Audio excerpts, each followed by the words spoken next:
Hoje nós estamos recebendo aqui a publicitária Renata Archila. Ela é vítima de um caso que chocou o Brasil e que ficou conhecido como o crime do Papai Noel. Passados 15 anos, saiu a tão esperada condenação de um dos mandantes do crime, o próprio pai da publicitária. Ele foi condenado a quase 11 anos de prisão.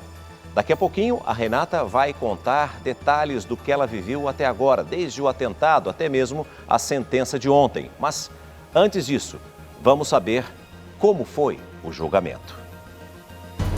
O júri condenou Renato Árquila por ter mandado matar a própria filha. Na sentença, 10 anos, 10 meses e 20 dias de reclusão em regime fechado. O crime aconteceu em 2001, uma semana antes do Natal. A vítima parou o carro em um semáforo. Um homem vestido de Papai Noel se aproximou e atirou em seguida. O rosto e o braço da jovem foram atingidos. O atirador fantasiado era o policial militar José Benedito da Silva. Ele fazia bico como segurança em um Aras da família Árquila. Preso e condenado, cumpriu 13 anos de reclusão. Ele era segurança da família. O telefone dele estava na agenda de telefone da família, do pai e do avô. Não havia razão alguma para que essa ligação existisse. Ele trabalhou para a família. No dia dos fatos, ele não foi trabalhar, né? Ele esteve aqui em São Paulo. Renata é a única herdeira da fortuna do pai, algo que nunca foi aceito pelo avô, Nicolau Árquila. Ele também foi acusado de ser o mandante do crime, mas morreu antes de ser julgado. É uma família muito abastada, com muitas posses, né? E que aparece um herdeiro fora daquela linhagem imaginada pela família. No passado, um amor proibido entre um milionário e uma garota de origem humilde. Eram Renato e Yara, mãe de Renata, hoje já falecida. 2 jovens com menos de 20 anos, que trocavam declarações de amor por cartas. A rejeição da família aumentou com a gravidez de Yara. Renato só assumiu a paternidade depois do exame de DNA. O processo para reconhecimento levou 12 anos. No final, Renata conseguiu receber a pensão alimentícia retroativa a esse período.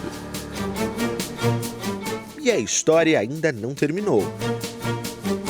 Como nunca houve ameaça por parte do pai, Renato poderá recorrer em liberdade. Um romance que acabou em tragédia. O pai que nunca quis se aproximar da filha. E uma filha que só quer justiça. Renata Archila está aqui conosco, acompanhada do advogado dela, Dr. Marcial Holanda. E toda a história parece até um roteiro de filme, parece um enredo de uma novela, porque uma garota humilde que se apaixona por um jovem rico, tem um romance, tem uma filha que depois disso a família não quer, rejeita, um difícil reconhecimento, uma longa briga judicial até para o reconhecimento da paternidade. Depois disso, uma rejeição familiar por parte, principalmente, acho que me parece, do avô e do próprio pai. E a partir daí você tem uma luta intensa e você já vai falar disso daqui a pouquinho. Mas como é que foi encarar o seu pai ontem no tribunal? Bom dia e muito obrigado por estar aqui com a gente. Muito obrigada. Na realidade, quando eu fiz o meu depoimento, eu pedi que não fosse frente a frente. Primeiro por uma questão, né, pelo medo que eu tenho dele, por tudo que me ocorreu e porque eu não ia me sentir à vontade. Eu precisava ali expor todos os fatos para que os jurados pudessem entender a verdade e que com isso seria feita a justiça. Foi um depoimento longo, eu me emocionei algumas vezes porque quando, enfim, passa todo o que aconteceu comigo, o atentado e toda essa história realmente é muito complicada. Para mim é triste, né? Mas eu procurei de uma maneira racional mostrar aos jurados todos os fatos e o porquê da minha certeza. Eu não iria acusar de maneira alguma o meu pai ou o meu avô se eu tivesse qualquer tipo de dúvida. E essa dúvida eu nunca tive desde o primeiro tiro que eu levei.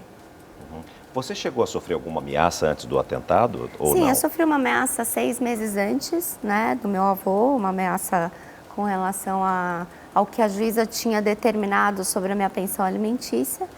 E eu tinha tido um histórico com o meu pai também, de algumas conversas por telefone, porque eu sempre tive vontade, aliás, a única vontade em relação a essa família era um contato, era algum relacionamento, e eu sempre deixei isso muito claro, até porque a minha família, por parte de mãe, sempre me deu tudo o que eu precisava. Eu estudei em escola particular, eu fiz faculdade, eu tinha meu carro, então, na realidade, nunca me interessou absolutamente nada em relação ao patrimônio dele. Você não dependia financeiramente deles, mas você acredita que eles pensavam que sim, que o seu objetivo... Eu acho que, como o próprio Dr. Tardelli menciona, né, é uma herança, é uma herdeira bastarda, porque sempre houve uma recusa em relação à minha pessoa, inclusive meu avô, isso foi uma coisa que hoje para mim é um pouco mais amena de se falar, mas assim, ele disse para mim, alguns telefonemas que foram poucos, que a Alice, mãe do Renato, teria uma rejeição enorme em relação à minha pessoa, porque eu não era da mesma linhagem que eles, né? Não era loira de olhos azuis. Então aquilo para mim foi uma coisa muito marcante, né? Hoje, claro, mais bem resolvida para que a gente possa entender um pouco melhor, quando sua mãe ficou grávida de você, que eles ficaram sabendo e tal, houve uma separação entre os dois? Na realidade, eles namoraram 2 anos. Meu pai frequentou a casa dos meus avós e foram por ambos a decisão de ter um filho. Na realidade, não foi uma gravidez que não foi planejada, foi uma gravidez planejada pelos dois. Mesmo que não tivesse sido, isso não... Sim, mas eles estavam... Era uma decisão que foi feita em conjunto. E era um Inclusive, momento... o meu pai achava que também com essa gravidez facilitaria pudesse mudar um pouco. Exatamente. Eles aspecto. queriam ter uma vida juntos, construir uma família juntos. Certo. E isso, inclusive, se expõe nas cartas que ele... Eu tenho diversas cartas do meu pai durante esses 2 anos para minha mãe, declarando realmente o amor por ele e o desejo de ter uma vida em conjunto. Mas aí, anunciada a gravidez, aconteceu a separação por uma...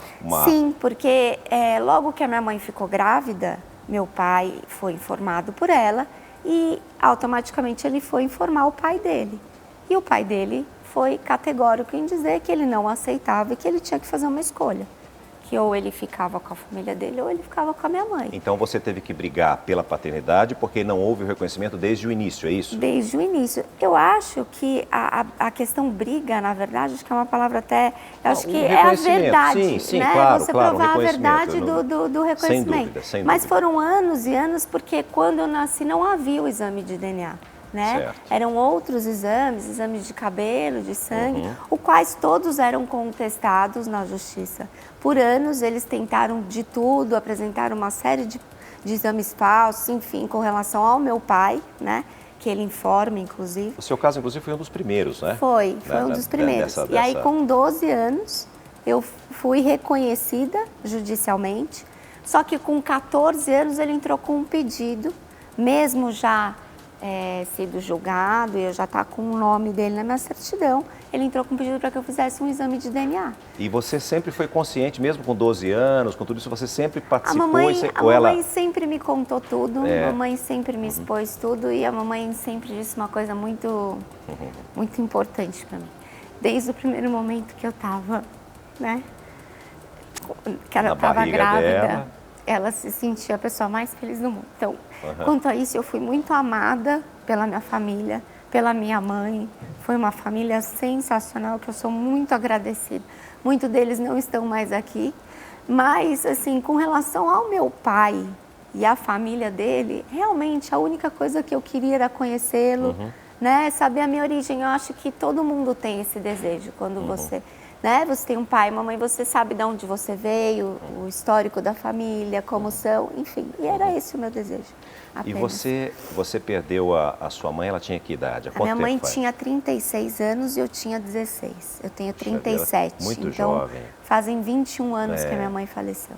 E depois de quase 16 anos, ela conseguiu provar na justiça, através de um júri popular, que o pai é o culpado realmente de um atentado que tentou tirar a vida dela. Tiziane tem uma pergunta para você. Renata, bom dia, bom viu? Dia. Você é uma mulher muito forte e parabéns por ter essa força dentro de você. Agora, eu queria perguntar um negócio. No momento do tiro, né, que você tomou um tiro por um Papai Noel, passou pela sua cabeça que pudesse ter sido a mando do seu pai? Ou nunca passou por isso? No mesmo momento, porque quando essa pessoa se aproximou do meu carro, no momento que ela passou no meu vidro dianteiro, ela me encarou e ela já sacou um revólver para dar o primeiro tiro.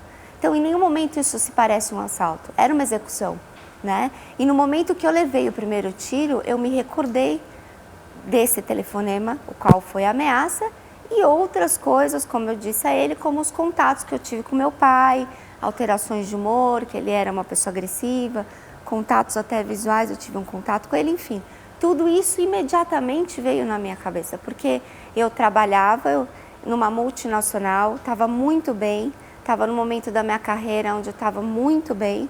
Então, eu tinha amigos, fazia faculdade, então não havia nenhum motivo, eu não tinha inimigos para que aquilo me acontecesse.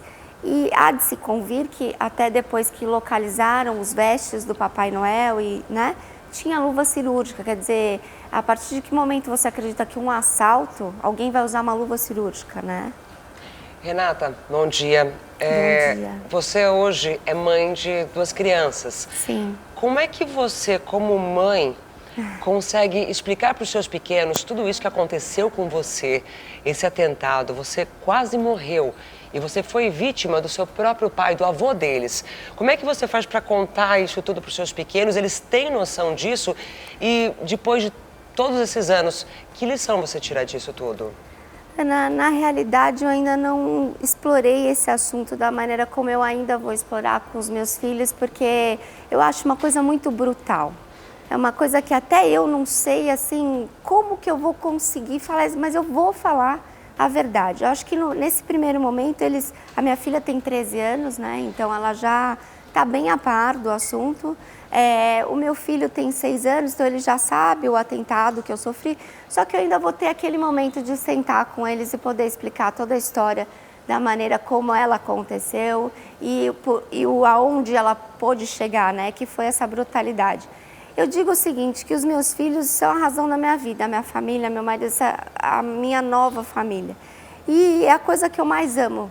Então, para mim, é uma coisa inconcebível você fazer qualquer atitude barbária em relação a pessoas que você colocou no mundo. Então, para mim é uma coisa muito difícil, é uma coisa que eu realmente vou procurar trabalhar da melhor forma para que eles não tenham qualquer tipo de tristeza e tenham problemas futuros em relação a isso, porque afinal de contas é um pai e um avô, né? Então é isso, nesse primeiro momento é o que eu tenho para dizer. Eu tenho uma pergunta para o doutor, mas antes disso eu quero continuar com você, porque através das reportagens que nós mostramos, você levou 3 tiros, Sim. né? Um no rosto, que entrou por aqui, pegou uma na mão. E tudo mais. Agora, certamente, não é, o atirador tinha absoluta certeza de que ele tinha cumprido o papel dele, de que você estaria ali morta. Como foi para você ali, porque me parece que você ficou consciente, Sim. Quem que te socorreu, como foram aqueles momentos até você chegar no hospital, você ter consciência de que tudo aquilo estava acontecendo naquele momento, você chegou a pedir socorro, como é que tudo aconteceu, Renata? Eu fiquei o tempo inteiro consciente, né? Eu levei o primeiro tiro, que foi na bochecha, como você falou, onde eu tenho essa cicatriz, e aí eu vi tudo preto na minha frente. E nesse momento eu fui pôr a mão para abrir os meus olhos. E foi quando eu levei o segundo tiro no braço, que eu perdi 40% da minha sensibilidade, da minha força nesse braço, que quase um ano em fisioterapia. Mas talvez tenha te salvado a vida, porque se a bala acertasse o seu rosto, provavelmente teria... Exatamente, foi o que o promotor inclusive falou em plenário. Que geralmente se você joga um papel numa pessoa, automaticamente ela coloca... Mas no meu caso, eu fiz isso para abrir os meus olhos. Imediatamente meu braço caiu e aí eu levei o terceiro tiro aqui, onde eu tenho uma bala alojada na minha coluna vertebral. Naquele momento eu senti que eu estava sendo queimada viva. Uhum. Foi uma coisa horrível. As pessoas perguntam, você sentiu dor? Não é essa sensação que eu tive. As pessoas que levam tiro falam isso, que não é dor, que é um calor de dentro. É um calor, parece que você está é. numa sauna assim, a 1000 graus. Exato. Nesse momento, a primeira atitude foi tentar mexer minhas pernas, porque nesse momento você não sabe aonde a bala está. Uhum. Eu mexi minhas pernas e vi que as minhas pernas estavam mexendo. Em um segundo momento foi quando eu olhei no retrovisor, que eu tive um pouco de força, porque ficou tudo um silêncio, mas a cabeça com aquele barulho. E aí eu vi ele saindo, andando e tirando a roupa do Papai Noel. Aí me constatou total certeza de que foi uma execução.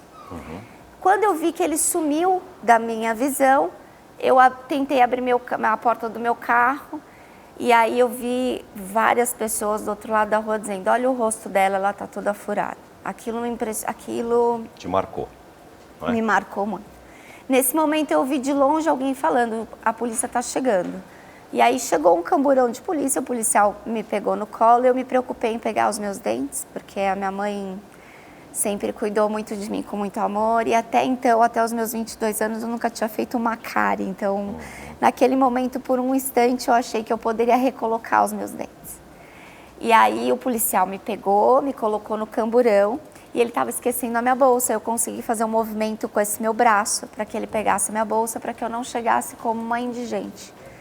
E aí ele, no percurso do hospital, que primeiro eu fui para o Oswaldo Foz, depois eu fui para o Oswaldo Cruz, eu pude olhar, eu tive a coragem de me olhar no espelho. E aí eu vi realmente um rombo na minha bochecha, um rombo aqui, tudo destruído.